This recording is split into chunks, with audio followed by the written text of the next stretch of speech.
ఎంతో రుచిగా, ఎంతో స్పైసీగా ఉండేటువంటి చికెన్ గ్రేవీ కర్రీ రెసిపీని షేర్ చేస్తున్నానండి. అసలు ఎన్ని రకాలుగా చేయొచ్చో గ్రేవీ కర్రీని ఈ రోజు నేను ఎలా చేస్తున్నాను అనేది మీతో షేర్ చేస్తున్నానండి. ఒక్కొక్కింటికి ఒక్కో రకమైన స్టైల్ ఉంటుంది కదండి. నేను గ్రేవీ కర్రీస్ లో చాలా రకాలు మీతో షేర్ చేశాను. ఈ రోజు ఎలా చేస్తున్నానంటే మిక్సీ జార్ లో ఒక 4 పచ్చిమిర్చి, అదే విధంగా ఒక పెద్ద ఆనియన్ చిన్న ముక్కలుగా కట్ చేసుకుని యాడ్ చేసుకున్నాను క్యూబ్స్ లాగా. అదే విధంగా ఒక టమాటా చీలికలు యాడ్ చేసుకున్నాను. వెల్లుల్లి రబ్బలు ఒక 10 యాడ్ చేసుకున్నాను. ఈ మాత్రం క్వాంటిటీ అల్లం వేసుకున్నాను. 1.5 టేబుల్ స్పూన్ ధనియాలు యాడ్ చేసుకున్నానండి. 1 టీ స్పూన్ జీలకర్ర, 1 టీ స్పూన్ సోంపు యాడ్ చేసుకుంటున్నాను.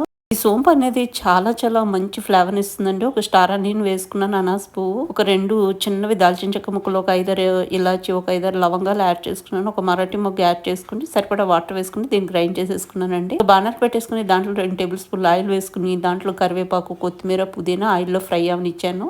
అవి ఆయిల్లో ఫ్రై అవ్వడం వల్ల ఒక మంచి ఫ్లేవర్ వస్తుంది అనమాట. తర్వాత మనం గ్రైండ్ చేసుకున్నటువంటి మసాలా యాడ్ చేసేసుకున్నాము. ఇది కొంచెం అట్లా